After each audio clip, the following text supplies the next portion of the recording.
코로나 때문에 2020년 적자전환한 강원랜드의 주가가 2021년에는 어떻게 움직일지 알아보도록 하겠습니다.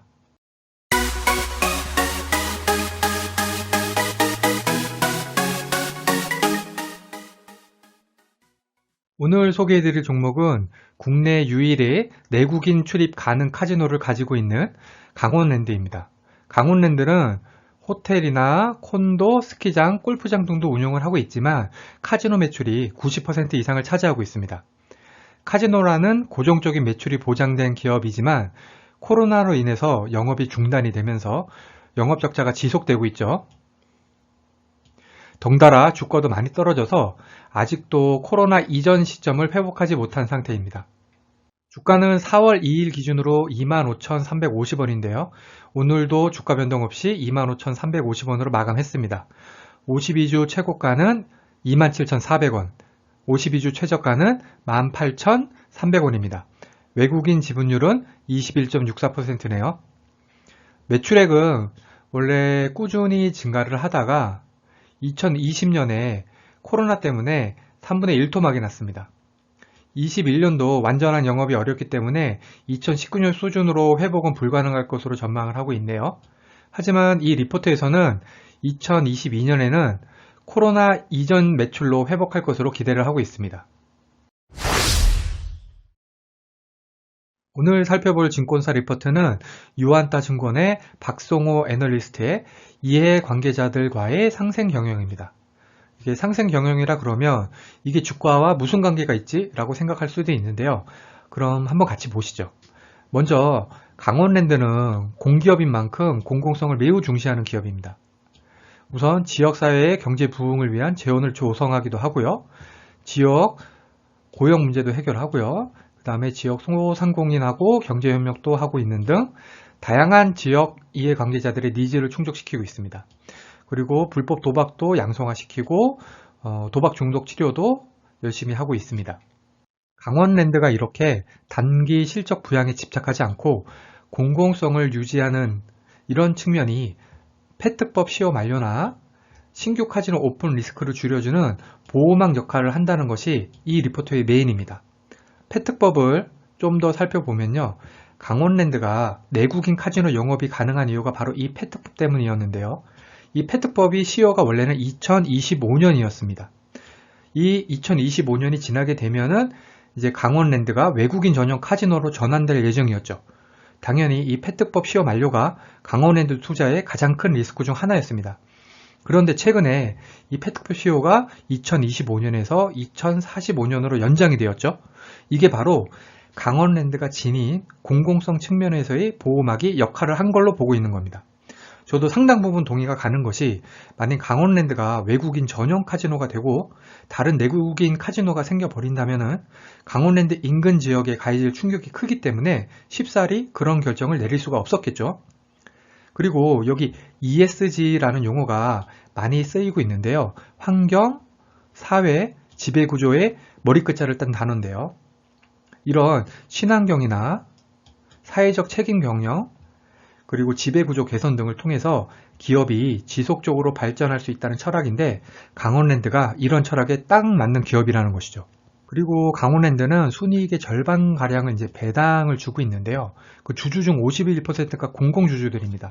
여기 보시면 광해공단, 폐광 4개 시군, 강원도개발공사, 강원도청 이만큼이 공공주주들이죠. 그래서 이렇게 강원랜드 지분의 50%를 공공기관이 들고 있는 만큼 배당금 자체가 바로 공공지원이 되는 거죠. 따라서 앞으로도 지속적으로 배당을 주는 안정 성장형 배당 기업으로서 강원랜드는 영속성을 기대할 수 있을 것 같습니다. 그리고 정부 목표대로 올해 11월에 코로나 집단 면역이 이루어지는 경우에 2022년에는 카지노가 당연히 정상적으로 영업을 할 수가 있겠죠. 이렇게 되면은 2022년에는 매출이 1.69조 원, 영업이익이 5,742억 원으로 코로나 이전을 회복할 것으로 예상을 하고 있습니다. 그래서 목표 주가도 35,000원으로 상향을 했네요. 2022년 배당금을 예측을 하면은 지금 주가 기준으로 하면은 3.6% 정도 고배당이 예상이 됩니다. 그래프를 보시면은 강원랜드는 무배당을 결정한 2020년을 제외하고는 배당 성향도 거의 일정하고 배당금도 거의 일정하게 지급을 해주던 기업임을 알 수가 있습니다. 이건 다른 자료에서 참고할 만한 내용을 한번 찾아봤는데요. 2010년대부터 사행산업통합감독위원회가 카지노 매출 총량을 제시를 한다는 것입니다. 카지노를 포함한 7대 사행사업의 매출을 국내 GDP의 0.54%로 제한한 것이죠. 그래서 우리나라 GDP가 올라갈수록 강원랜드의 매출은 따라서 올라가는 겁니다. 그래프에서도 사가미에서 제시하는 매출 총량이 우리나라 GDP가 증가함에 따라서 증가를 하고 이에 따라서 카지노 매출도 같이 증가하는 것을 알 수가 있습니다. 두 번째는 불법 도박 시장 양성화인데요. 우리나라 도박 합법 시장의 규모가 37조 원, 불법 시장의 규모가 82조 원입니다. 이렇게 불법 시장이 합법 시장의 2배 이상이기 때문에 불법 시장 합법화에 따른 성장 여력이 남아있다는 건데요. 사실 이 부분은 먼저 말씀드린 사가미 매출 총량 제한과 맞물려서 강원랜드 매출과는 큰 상관이 없을 수가 있습니다. 왜냐하면 불법 도박 시장을 양성화시키더라도 매출 제한치를 초과할 수는 없으니까요. 다음은 영업 정상화에 따른 기대감인데요. 작년을 보시면은 꽤 많은 기간 휴장이거나 제한 영업이었던 것을 알 수가 있습니다. 그래도 지금은 카지노 일부가 영업 중이고요. 여기 매출을 보시면은 휴장에도 불구하고 상당히 많이 회복한 것을 알 수가 있고요. 앞으로도 코로나로 인한 사회적 거리두기가 완화가 되면은 바로 매출이 상승할 것을 예상할 수가 있습니다. 이런 매출 상승은 도박의 특성상 100%라고 자신합니다. 핵심을 요약을 하면은 강원랜드가 지닌 공공성이 신규 카지노 오픈 등과 같은 리스크를 줄여주는 보호막 역할을 할 것이다. 두 번째는 강원랜드는 안정 배당주로서 매력이 충분하다. 세 번째는 코로나 이후에는 실적 회복이 분명하다 정도가 되겠습니다. 증권사 목표 주가는 35,000원이고요. 오늘 종가 기준으로 38% 정도 수익률을 제시하고 있습니다.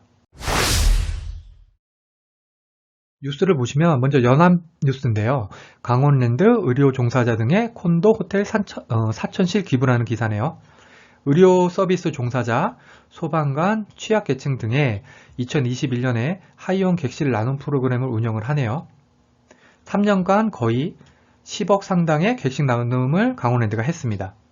강원랜드가 특히나 이런 기부에 적극적인 이유가 바로 공공성 때문인 것이죠. 강원랜드는 이런 기부를 통해서 기업 가치가 더욱더 올라가는 회사이기 때문입니다.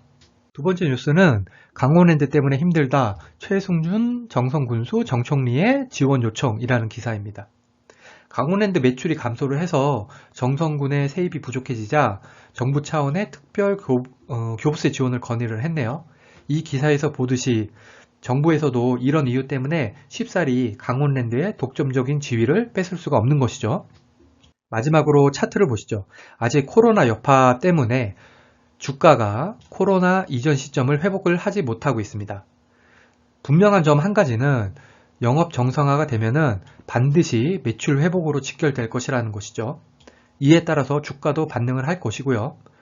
최소한 코로나 이전 시점인 한 29,000원 요 선까지는 회복할 것이라고 저는 생각이 됩니다. 여기에 분명히 배당금도 나올 것이고요. 다만 이 매출 정상화 시점이 언제일지 모른다는 것이 문제가 되겠죠. 그리고 외국인 지분율도 코로나를 기점으로 해서 급격히 낮아지고 있는 점도 좀 우려스럽긴 합니다. 그래도 2022년까지 장기적으로 본다면 수익을 내줄 가능성이 충분히 높은 종목으로 판단이 됩니다. 이상으로 강원랜드의 증권사 리포트 및 뉴스 분석을 마치겠습니다. 오늘 종목 분석이 도움이 되셨다면 구독, 좋아요 부탁드립니다. 감사합니다. 당신과 함께 성장하는 당장TV에서는 종목 추천을 하지 않습니다. 증권사 리포트와 뉴스를 통해 종목에 대해 같이 고민해보는 채널입니다.